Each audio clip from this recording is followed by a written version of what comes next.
No Ceilings, a play outlet that many people respect and love their draft coverage. They go in the weeds. They're basically focused almost solely on draft and prospect coverage for the entirety of the year. If you need a place that you can go and check in on some of these prospects over the course of the NCAA season, No Ceilings is really the place to do that.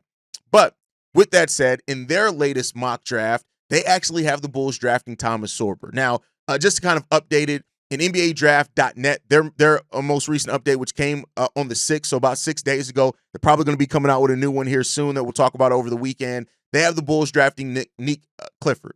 The Ringer, who just updated their mock draft a couple of days ago, they have the Bulls drafting Kaman Malawak and him falling to the Chicago Bulls there.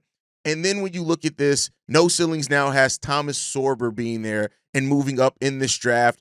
And I think this is a solid place for Thomas Sorber to be at. Of course, people are looking. There was somebody, by the way, who left a comment that said Thomas Sorber is going to fall into the second round. You, sir, are an idiot. Like, he's not a great shooter, so he's going to fall into the second round. Some of y'all need to actually watch some people and actually touch dirt a little bit, but nonetheless, I'm not going to focus on that. But Thomas Sorber, there to the Chicago Bulls, and the blurb here, this one's written by Nathan at No Ceilings. He says this: Thomas Sorber was one of the better defensive playmakers in this draft class, and landing the Georgetown product would be a massive win for the Chicago Bulls, a franchise that has lacked a defensive-minded center for quite a number of years, and Sorber's size, length, and instincts would help him form an identity on that end of the floor behind a number of creative shot makers. Should his outside touch come around, he may end up as one of the steals in this draft class when it's all said and done. For now, he's a capable post scorer, roller, rebounder, and interior defender with the potential to develop into much more. Keep an eye on how he can impact the game as a passer upon reaching the next level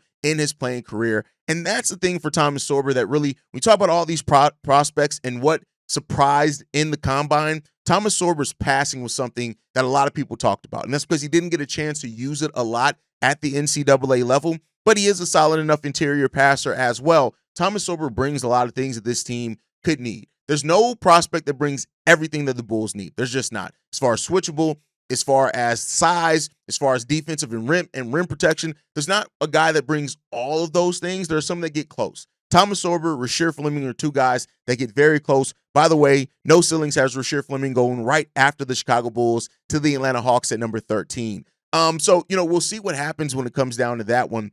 But Thomas Sorber in his size, his legit size, the 7'5" wingspan, being basically 6'2" with legit NBA size at 262 pounds already, Thomas Sorber brings a lot of those things that the Bulls could need, and him being mocked here to the Bulls makes a lot of sense. I don't really find any holes with it. He's been one of my favorite prospects in this draft,